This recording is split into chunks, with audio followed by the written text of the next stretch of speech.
Marcus was 35 years old, made a steady $47,000 a year as a maintenance welder, and believed in the simple math of a good life. You work hard, you love your family, and you build something that lasts.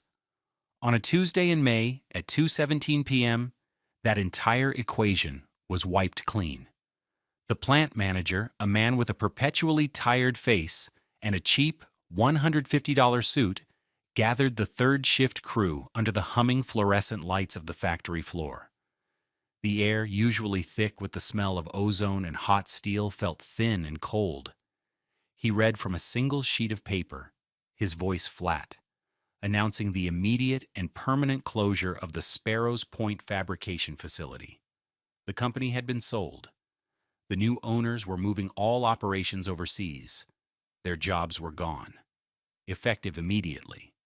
The silence that followed was heavier than any piece of machinery on the floor. It was a silence filled with the sudden, terrifying calculus of mortgages, car payments, and grocery bills.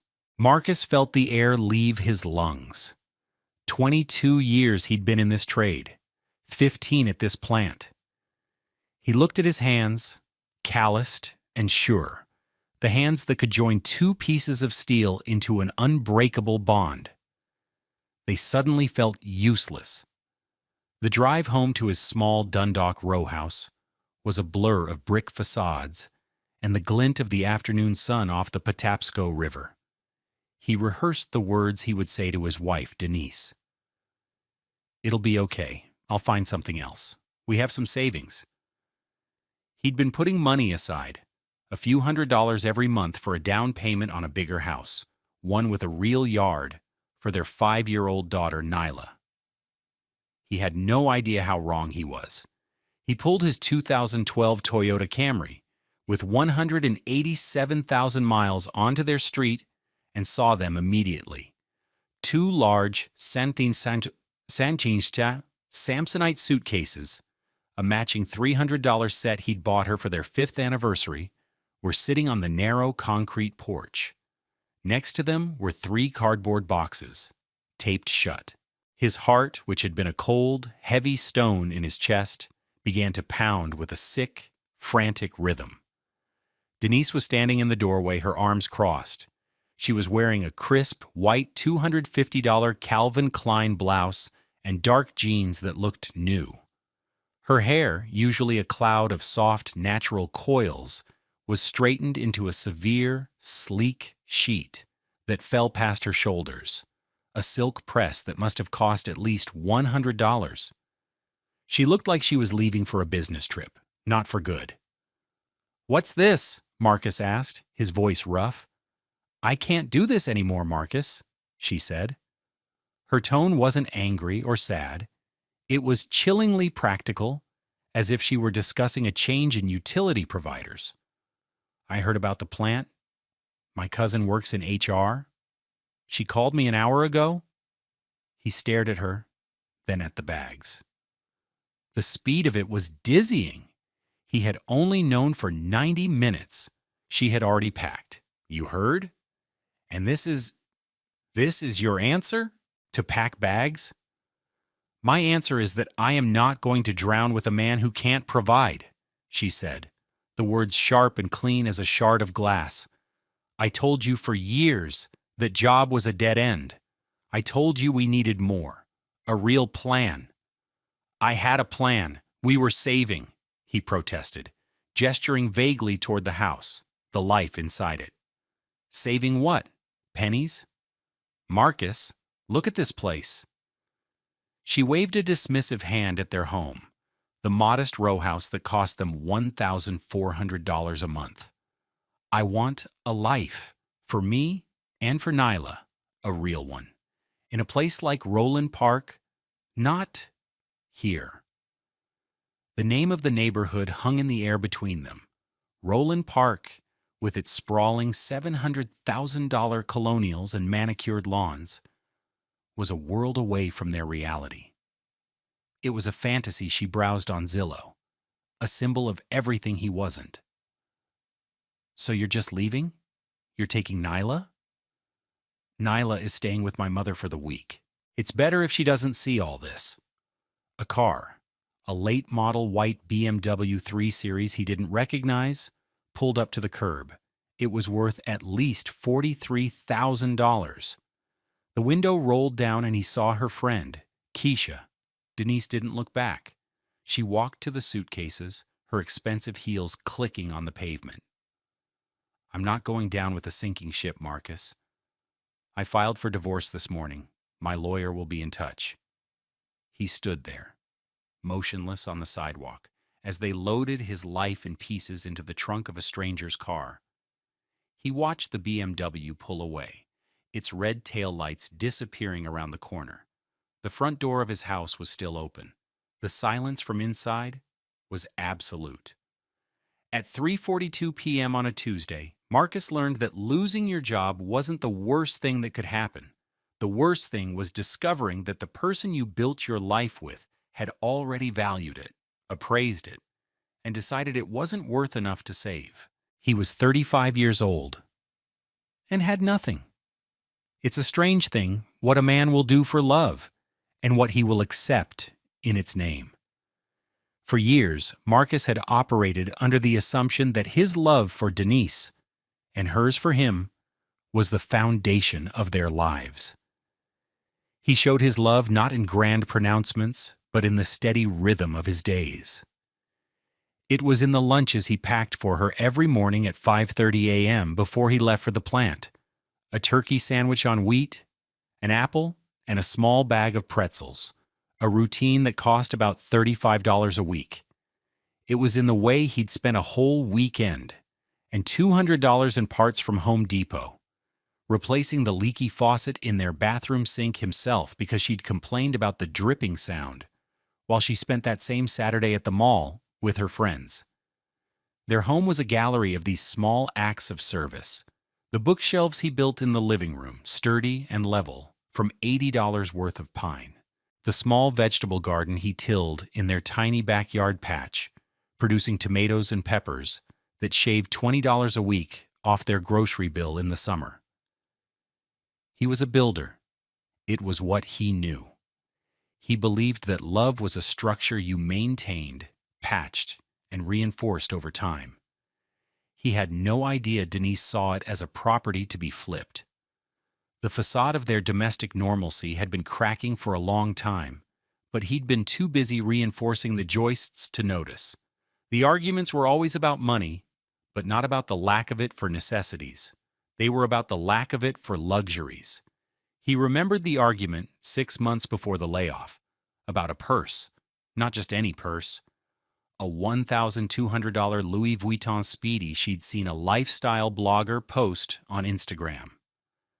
"Everyone has one, Marcus," she'd said, showing him the picture on her phone. They were in their small kitchen, the linoleum slightly worn near the stove. He was paying bills at their small, $150 IKEA dining table. "Everyone who?" he'd asked, genuinely confused. "Nobody we know has a $1,200 purse." "The people I want to know do," she'd retorted, her voice sharp with a familiar edge of contempt. "People with ambition. People who live in Roland Park or Guilford. Not people who are content to fix pipes for a living." It wasn't the first time she'd used his job as a weapon. He was a maintenance welder, a master of his craft. But in her eyes, the dirt under his fingernails and the lingering scent of metal on his clothes were symbols of his failure. He brought home a steady paycheck, never missed a bill, and was slowly building their savings account, which had reached a respectable $12,000. But to her, his $47,000 salary was a cage. "Denise, that's 2 months of our mortgage payment for a bag," he'd said calmly, trying to inject reason into a conversation that had left logic behind. "It's not a bag. It's an investment. It's about projecting success," she'd insisted. "How are we ever supposed to get ahead if we look like we're struggling?" He looked around their clean, comfortable home. Nyla's colorful drawings were taped to the $800 Frigidaire refrigerator. A pile of her picture books sat on the coffee table. They weren't struggling, they were living. But her definition of living was different. It was a curated collection of expensive objects, a performance for an audience he didn't know and couldn't see. There were other scenes. The time her parents came for dinner, he'd spent the afternoon making his famous braised short ribs, a meal that cost nearly $60 in ingredients. As he served it, her father, a retired postal supervisor, had asked him about work. Marcus spoke with quiet pride about a complex new welding procedure he'd mastered. When he was done, Denise laughed, a light, airy sound that didn't reach her eyes. Basically, he works in a loud, dirty factory all day, she'd said to her mother, as if translating a foreign language. But the benefits are decent. The comment hung in the air, coating his accomplishment with a thin film of shame. He saw her ambition in the magazines she left open on the coffee table, Architectural Digest and Town and Country, their glossy pages showcasing sprawling homes with price tags that looked like phone numbers. He saw it in the way she'd look at his hands after he'd spent a Saturday working on the car. "Go wash up, Marcus. You've got grease everywhere." There was no appreciation for the $400 he'd just saved them on a brake job, only distaste for the evidence of the work itself. She lived in a world of appearances, while he lived in a world of substance. He believed in the strength of a perfect weld, hidden inside a pipe, doing its job silently for 50 years. She believed in the shine of a brand name, displayed prominently on a purse. He thought they were building a life together. He was wrong. He was just the scaffolding, and she had been planning her own, more glamorous structure all along, waiting for the right moment to tear his down. The first 2 weeks after Denise left were a thick, disorienting fog. The silence in the row house was the loudest thing he'd ever heard. He'd walk into a room and expect to see her, only to be met with an emptiness that felt like a physical presence. He took care of Nyla, who had returned from her grandmother's house confused and quiet. He answered her simple, heartbreaking questions with gentle lies. "Mommy's on a long trip for work, sweetie." Then the phone calls began, and the fog started to burn away, replaced by the sharp, acrid smoke of betrayal. The first call was from his own mother. "Marcus, what in the world is going on?" "Loretta just called me," she said, her voice tight with worry. Loretta was Denise's aunt, the family's self-appointed matriarch and chief gossip. "She said you packed your bags and walked out on Denise and that poor child." Marcus felt a cold dread creep up his spine. "What? No, Mama. That's not what happened. She left me the day I got laid off." "Well, that's not the story she's telling," his mother said, a hint of doubt in her voice that cut him to the bone. "She told Loretta you've been distant for months, that you have a temper, and that you just couldn't handle the pressure of losing your job, so you ran away." A temper? He couldn't remember the last time he'd raised his voice. He was the calm one, the steady one. The accusation was so outrageously false, it left him speechless. Over the next few days, the lie grew, spreading through their community like a virus. He got a call from a deacon at their church, a man he respected, offering to counsel him about his responsibilities as a husband and father. The following Sunday, he made the mistake of going to church alone. He thought the familiar hymns and the warmth of the congregation would be a comfort. Instead, he felt 100 pairs of eyes on him. People who had known him for years, who had broken bread with him, now looked at him with a mixture of pity and judgment. He saw whispers exchanged behind cupped hands. During the greeting period, where people usually moved about the pews to shake hands and hug, he was an island. A few people gave him a hesitant, brief handshake, their eyes averted. Most just passed him by. Pastor Evans, a man with a powerful voice and what Marcus had always believed was a compassionate heart, gave him a brief, tight nod from the pulpit, his gaze laced with disappointment. The shame was a physical weight pressing down on his shoulders. He left before the benediction, slipping out a side door. Denise, meanwhile, was constructing her new narrative online. Her social media, once filled with filtered family photos, became a chronicle of her supposed hardship and brave recovery. She posted a picture of herself, her expression somber, with a caption, "Sometimes you have to be strong enough to start over for the sake of your children. Pray for us." The comments poured in.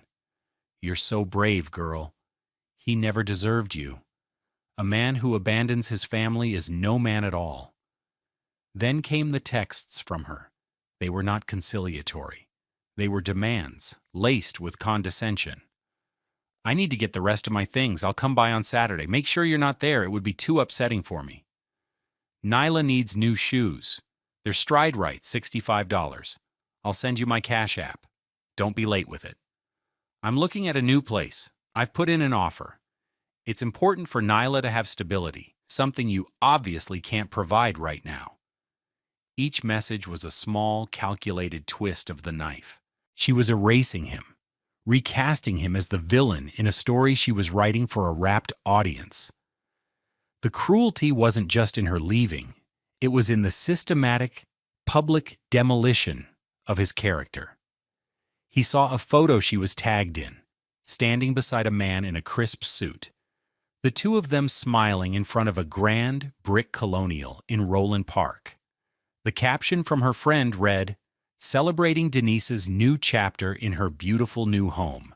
Hashtag new beginnings, hashtag Roland Park living." The house was enormous, a palace of old money and established success. The Zillow estimate for that property was $720,000. The rage, when it finally came, was a cold, quiet thing. It wasn't the explosive temper she'd invented for him. It was a slow-burning, high-intensity flame, the kind he used to cut through 3-inch steel plate. He sat in his silent house, the stack of unpaid bills on the table, and understood. She hadn't just left him. She was trying to annihilate him. She was salting the earth so nothing could ever grow again, but she had made a critical mistake. She thought the ground she was salting was barren. She had forgotten that Marcus, above all else, was a builder. And he was about to start laying a new foundation, one built not on love, but on cold, hard, irrefutable truth. What she didn't know was that the company she thought had sunk him was about to hand him the very tool he needed to expose her. The outrage accumulated in layers like sedimentary rock. Each new text, each sympathetic but misinformed phone call, each pitying glance was another layer of pressure. He felt himself being compressed, hardened. He started screening his calls, letting the well-meaning but misguided advice from family and friends go to voicemail. He stopped checking Denise's social media. It was poison, and he needed to clear his head. He focused on Nyla, on their new quiet routine. He made her pancakes in the morning, shaped like dinosaurs. He read her stories at night, his voice a low rumble in the stillness of her room. Her presence was his only anchor in a sea of lies. One afternoon, about a month after the layoff, Nyla was sitting at the kitchen table, drawing with her box of 64 Crayola crayons. She was a meticulous artist, her small brow furrowed in concentration. Her beautiful, deep brown skin was luminous in the afternoon light filtering through the window, and her hair, which he had carefully braided into 4 neat plaits with colorful beads on the ends, clicked softly when she moved her head. "Daddy, can you come see?" she asked. He walked over and looked down at the drawing. It was their family. A small figure with a bright pink dress, her. A taller figure with a blue dress and straight black hair, Denise. And a large figure in a green shirt holding her hand. That was him. She had chosen a deep, rich brown crayon for his skin, and for hers. "This is our family," she said, pointing with a small finger. "You and me, and Mommy." He felt a pang in his chest so sharp it almost made him gasp. In her 5-year-old mind, the family was still whole. "That's beautiful, sweetie. You made us look so happy." "We are happy," she said matter-of-factly. Then she looked up at him, her dark eyes wide and serious. "When is Mommy's trip over?" "Soon," he whispered, the lie tasting like ash in his mouth. He held the drawing, the paper flimsy in his calloused hands. This was what Denise was trying to destroy. Not just his reputation, but this innocent, perfect image of their family. This was the foundation. This was what mattered. The cold flame inside him burned a little hotter. He would not let her lie be the final story told about their family. He would not let her turn Nyla's beautiful drawing into a fantasy. He would fight for the truth, not with anger and shouting, but with patience and precision. It arrived on a Thursday afternoon, 6 weeks after Denise had driven away. It was a plain manila envelope, deceptively light. The return address was the corporate headquarters of his former employer, a name that now felt like it belonged to another man's life. He assumed it was just more useless paperwork, some final COBRA notification or a 401k statement. He tossed it onto the pile of mail on the kitchen table and went to start dinner for Nyla. Later that night, after Nyla was asleep, he finally sat down to sort through the mail. He opened the bills first, his stomach tightening at each one. Then he picked up the manila envelope. He ripped it open with his thumb. Inside was not a form letter, but a single sheet of paper, attached to a photocopy of a check. The letter was brief and formal. "Dear Mr. Walker, per our records, this letter serves as confirmation of the final disbursement of your severance package. Enclosed, you will find a copy of the cleared check for your records. We wish you the best in your future endeavors." He glanced at the letter, then his eyes fell to the photocopy below it. It was a cashier's check from the company, made out to Marcus Walker. The amount, printed in neat block letters, made his breath catch in his throat.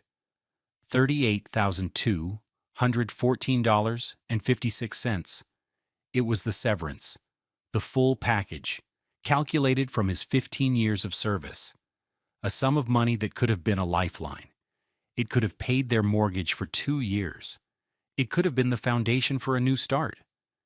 He stared at it, a wave of relief so profound it almost buckled him.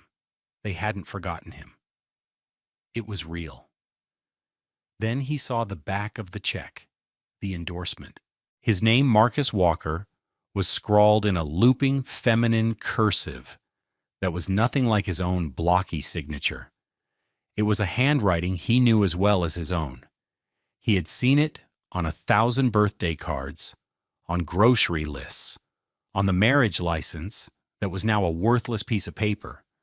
It was Denise's handwriting. His blood ran cold. He felt a strange buzzing sensation in his ears.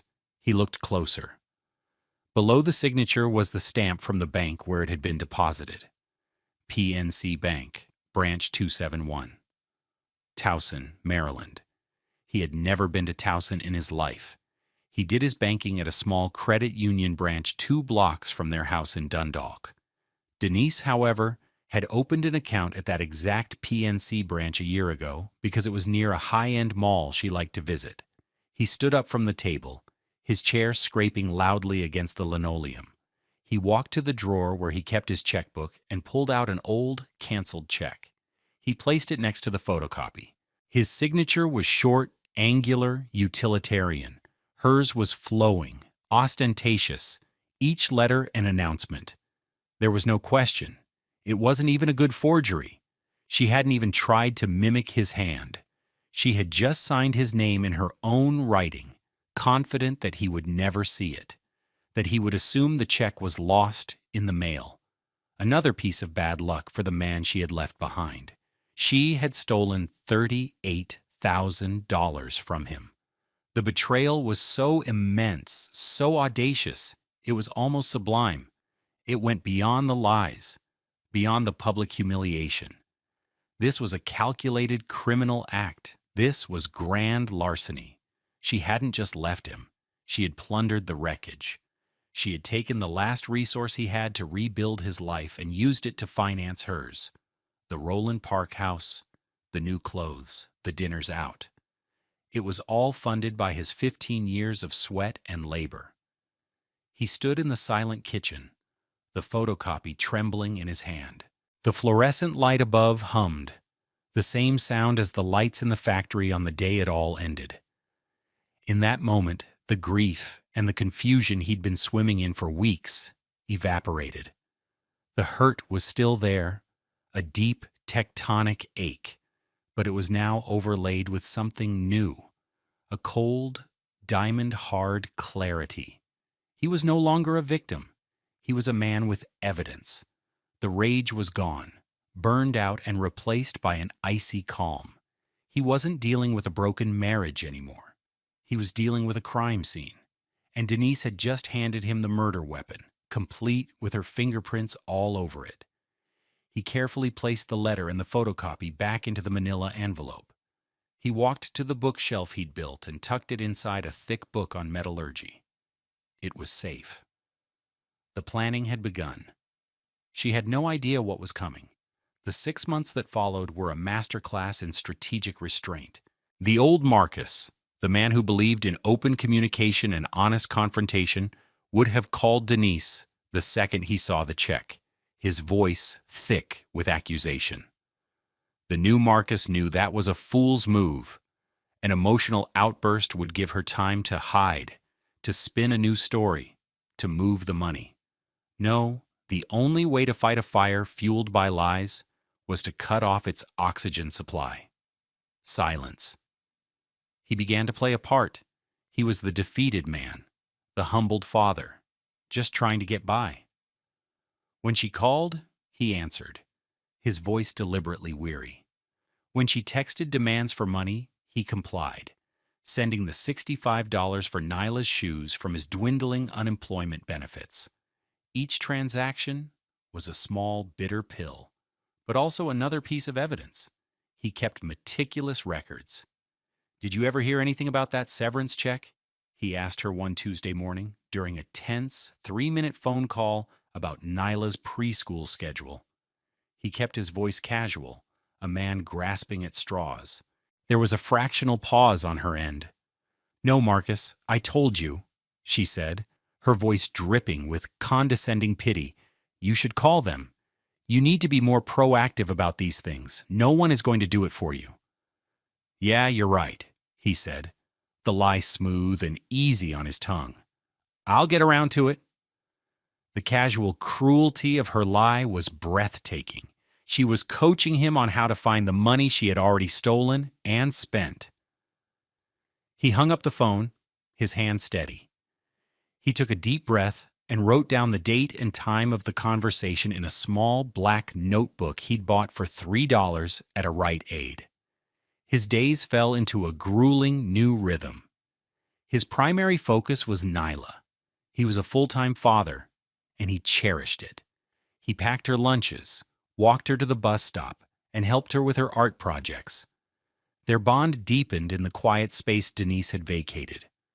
But after he tucked her into bed at 8:30 p.m., his second day would begin. He converted their small one-car garage into a workshop. He sold his old collection of vinyl records and a few pieces of furniture to afford a used Miller TIG welder, a solid machine that cost him $1,800. The first few weeks were spent practicing, honing his skills beyond the rough maintenance work of the plant. He worked on intricate patterns, on delicate joins, on the kind of artistic fabrication he'd only ever dreamed of doing. The garage became his sanctuary. The hiss of the argon gas, the bright, clean flash of the arc, the smell of hot metal, these were his comforts. His first job was for a neighbor down the street, an elderly woman named Mrs. Gable. Her front porch railing was rusted through. He offered to build her a new one. He spent 3 nights on it, working from 9 p.m. until 2 a.m.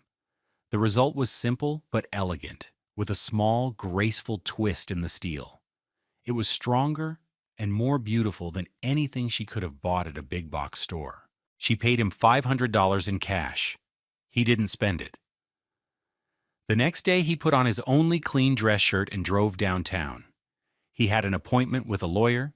He'd found her online, a black woman named Avery Franklin, who specialized in family law and financial disputes.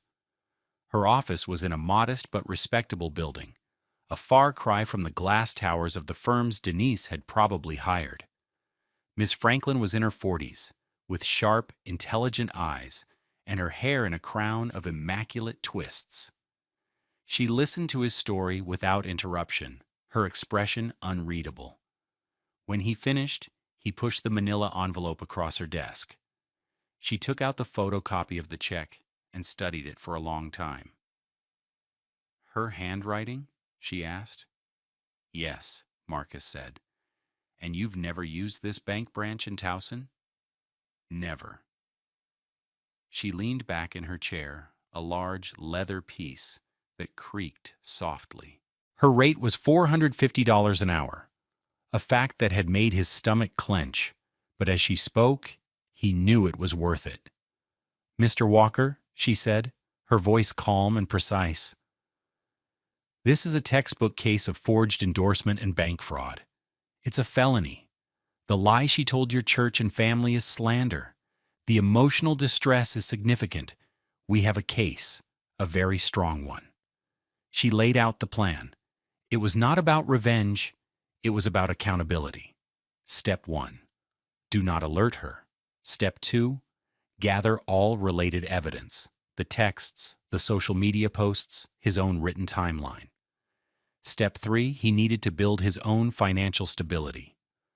A judge is more sympathetic to a man who is fighting for his future, not just punishing his past, she explained.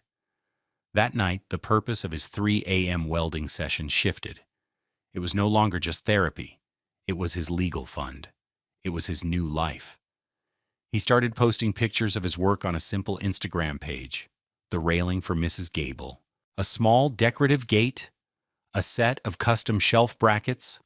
A local contractor who specialized in renovating historic homes in Federal Hill saw the page.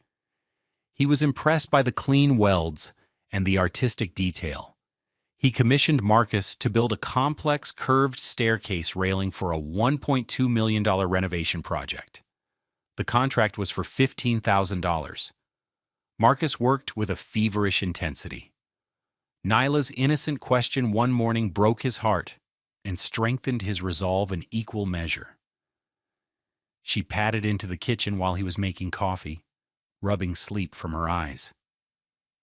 "Daddy," she whispered, her voice thick with sleep, "why do you work when the moon's out?" He knelt down and hugged her. "Because Daddy's building something new, sweetie, for us." 6 months passed like this, a blur of fatherhood by day and fire-breathing creation by night. He landed 2 more contractors. His garage was filled with the raw materials of his comeback: long sticks of cold-rolled steel, grinding wheels, and blueprints. His bank account, which had dwindled to almost nothing, slowly began to climb. He paid Ms. Franklin's retainer. He bought a new set of tires for the Camry he was building. Silently, patiently, piece by piece. While Denise was living in a house of cards funded by theft, Marcus was forging a future out of solid steel. The lawyer's advice was the bedrock of his strategy. For 6 months, Marcus built his case as carefully as he built his railings. He compiled a 3-inch binder, a meticulously organized testament to Denise's campaign of deception. The first section contained a high-quality scan of the endorsed check and the cover letter from his former employer. The second section held printouts of every text message she had sent, each one a small, sharp jab of condescension or a demand for money. He had highlighted the conversation where she'd advised him to be more proactive about finding the money she had already stolen. The third section was a collection of screenshots from her social media and the posts of her friends. There was the photo of her in front of the $720,000 Roland Park Colonial, time-stamped just 3 weeks after she cashed his severance check. There was her post about starting over and being brave, which had garnered over 200 sympathetic comments. He printed every single one. The final section was his own sworn affidavit, a detailed timeline of events starting from the moment of the layoff, written in his clear, simple prose. It was countersigned by a notary public. The binder was a cold, heavy object, dense with facts. While the binder grew, so did his business. The $15,000 staircase railing for the Federal Hill renovation was a masterpiece. The contractor was so impressed, he put Marcus on retainer, guaranteeing him a steady stream of high-end, custom fabrication work. Word of the Dundalk welder spread through the small, tight-knit community of Baltimore restoration specialists. His work was his reputation: clean, strong, and honest. By the end of the 6th month, he had $22,000 in a business account, earned entirely through the sweat of his 3 a.m. labors. He had replaced more than half of what she had stolen, not with a windfall, but with skill and grit. He met with Avery Franklin one last time to plan the final stage. "We have 2 objectives," she said, tapping the thick binder on her desk. "First, accountability for the theft. Second, reclamation of your good name. We will achieve them simultaneously. A coordinated strike is more effective than a prolonged battle." The plan was simple and devastating. On a designated Tuesday morning, almost exactly 6 months to the day Denise had left, he would execute 2 actions. First, he would walk into the corporate headquarters of the bank and file a formal fraud affidavit. This would trigger an internal investigation that would inevitably lead to her. Second, at the same time, a courier service would deliver a package to Pastor Evans at their old church. The package would contain a letter from Miss Franklin and a curated selection of documents from the binder: the check, the timeline, and the texts. "She has built her new life on 2 pillars," Miss Franklin explained, her voice devoid of emotion: "a fraudulent financial foundation and a fraudulent social narrative. We are going to kick both pillars out from under her at the exact same moment." The night before the strike, Marcus couldn't sleep. He didn't go to the garage. He sat in the living room, the house dark and quiet, and looked at the drawing Nyla had made, which he'd framed in a simple $15 black frame from Target. The smiling brown faces drawn with the pure, uncomplicated love of a child. This was why he was doing this. Not for revenge, for justice. For the right to be the man in that picture, the strong, happy father holding his daughter's hand. On Tuesday morning, he woke up before his 2:45 a.m. alarm. He put on a new dark gray polo shirt he'd bought for $40 and a pair of clean jeans. He felt a strange sense of calm. At exactly 9 a.m., he walked through the revolving glass doors of the PNC Bank Tower downtown. The lobby was a cathedral of marble and quiet ambition. He was directed to the fraud department on the 14th floor. A kind-faced woman in her 50s listened to his story and examined his copy of the check. "This is her signature, not yours?" she asked, her expression serious. "That is correct," Marcus said. "And you are willing to sign an affidavit to that effect under penalty of perjury?" "Yes, I am." As he signed the paperwork, he imagined the courier across town, handing a similar package to the church secretary. The fuse had been lit. The rest of the day was surreal. He picked Nyla up from school. They went to the park. He made spaghetti for dinner. He was just a father, living his life. He was playing dumb one last time, but now the play was for himself, a way to keep the gravity of the day at bay. The first call came at 4:52 p.m. It was an unknown number. He let it go to voicemail. A minute later, his phone buzzed again. It was Denise. He ignored it. Then a text message appeared. "Marcus, call me now. It's an emergency." He felt nothing. He just continued to wash the dishes. His phone buzzed again and again. A cascade of voicemails and texts began, a real-time record of a world collapsing. He didn't listen to them yet. He would wait. He would let the consequences marinate. He dried the last dish, turned off the kitchen light, and went to read Nyla a bedtime story. The chaos could wait. His peace could not. Later that night, long after Nyla was asleep, he sat at his kitchen table and finally played the messages. The first voicemail was from Pastor Evans, his voice strained and confused. "Brother Marcus, I received a package from your attorney. I think we need to speak, urgently." Then came Denise's. He listened to them one by one, a clinical observer documenting a subject's rapid decline.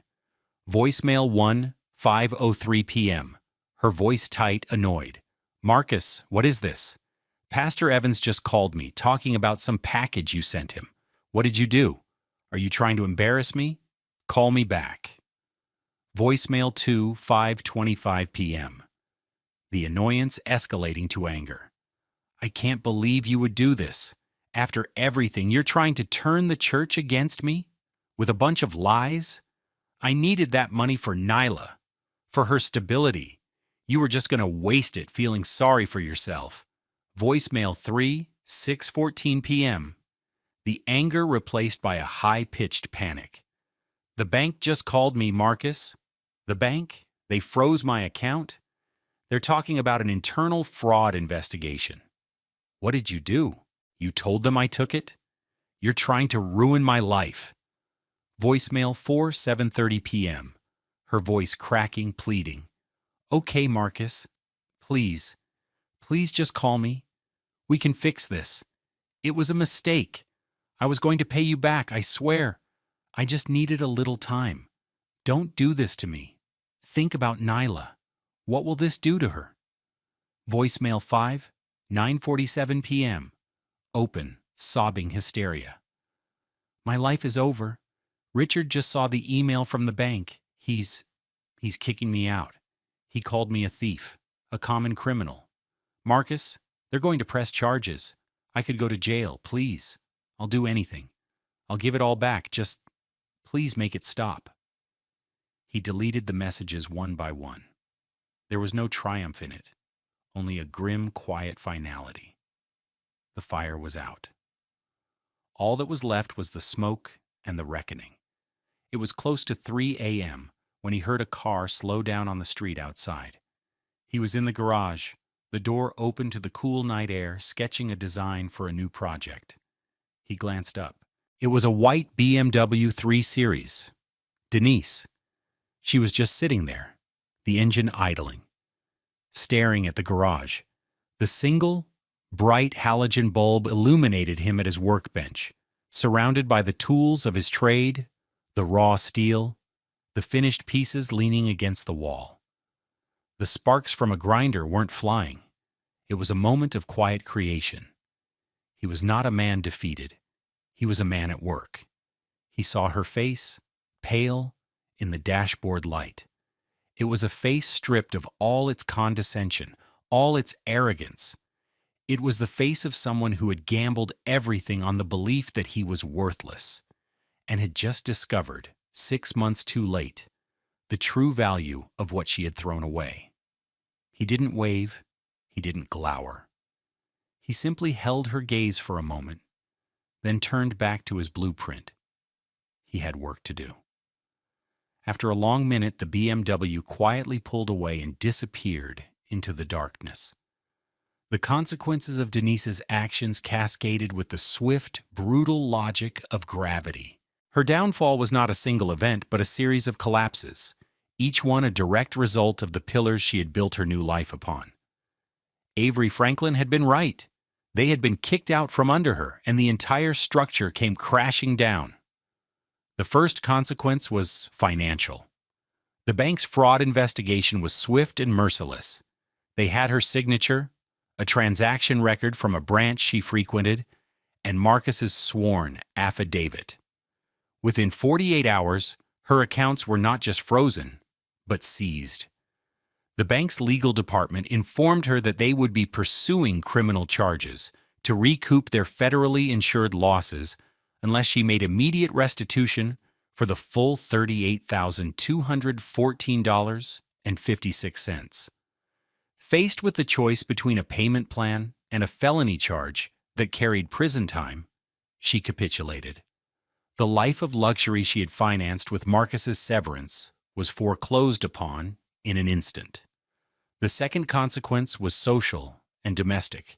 Her new partner, Richard, the finance executive who owned the $720,000 Roland Park Colonial, was a man who valued appearances and reputation above all else. The revelation that his new live-in girlfriend was embroiled in a bank fraud investigation was intolerable. The accusation of theft was bad enough. The sheer messiness of it was worse. He was a man who eliminated liabilities. As she'd cried into the phone, he had packed her things, her $2,400 Burberry dresses, and her collection of designer shoes, into the same Samsonite suitcases she had placed on Marcus's porch 6 months prior. He gave her 1 hour to have a friend pick them up. She was homeless, cast out of the very life she had betrayed Marcus to obtain. The third consequence was communal. Pastor Evans, after speaking with Marcus and reviewing the evidence, was horrified. He was a good man who had been manipulated, his trust weaponized. He called a private meeting with Denise and 2 of the church's senior elders. It was not a public shaming, but a quiet, somber accounting. Faced with the irrefutable proof, the check, the timeline, her own text messages, her narrative crumbled. There were no more lies she could tell. She was formally asked to step down from her leadership role on the church's hospitality committee. The truth, now sanctioned by the church leadership, spread through the community not as gossip, but as a sad, corrected record. The whispers that had followed Marcus were replaced by a wave of quiet support for him and a profound, disappointed silence for her. She lost her audience, and without an audience, her performance of victimhood was over. Forced to liquidate her assets, she sold the new white BMW 3 Series at a loss of nearly $8,000. She used that money to hire a low-cost attorney and put a deposit on a cramped, $1,200 a month apartment in a rundown complex near the county line. She went from a Roland Park Colonial to a 1-bedroom walk-up with stained carpets and a view of a parking lot. The court-ordered restitution plan was aggressive. She was to pay back Marcus through the court at a rate of $800 a month. It was a financial anchor that would weigh her down for the next 4 years. Marcus, meanwhile, felt none of the elation he might have expected. There was only a quiet, somber sense of order being restored. He had not acted out of a desire for her to suffer. He had acted out of a need for the truth to be honored. He had Miss Franklin draw up a new custody agreement. Given Denise's unstable living situation and the clear evidence of her character, he was granted primary physical custody of Nyla. Denise was given visitation rights every other weekend. He did not fight for more. He did not want to punish her. He wanted to protect his daughter. The scales, which had been so violently tipped, had finally been balanced. Her life, built on a foundation of lies and theft, had proven to be as unstable as she had imagined his to be.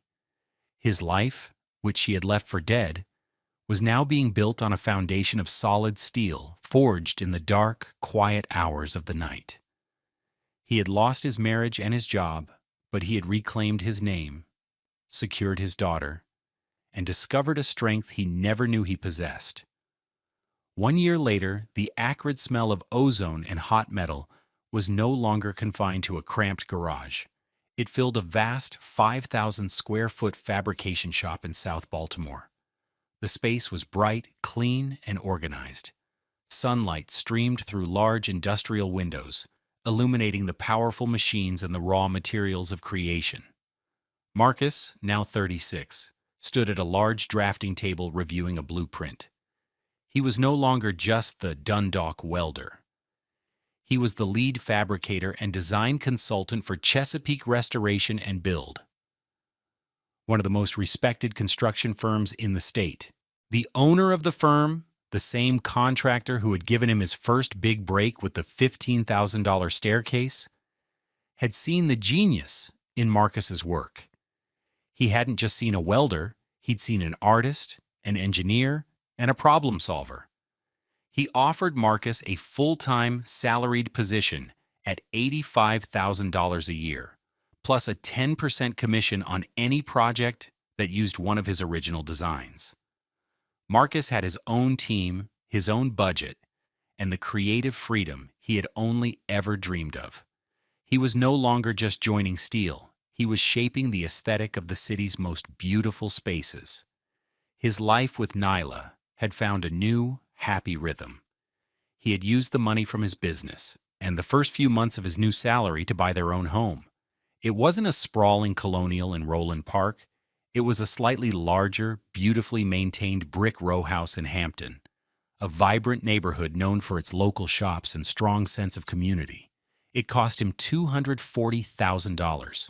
It had a small but sunny backyard where he had built a magnificent garden box, and Nyla, now 6, was growing her own patch of strawberries. Her room was painted a bright, cheerful yellow, and her walls were covered in her own artwork.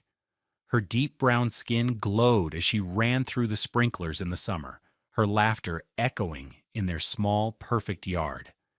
Their life was not luxurious. It was rich. The final, quiet resolution came on a Saturday afternoon. Denise was dropping Nyla off after a weekend visit. She looked different. The expensive clothes were gone, replaced by simple jeans and a t-shirt. Her hair was back to its natural coiled state. She looked tired, but the hard, brittle edge she once carried was gone.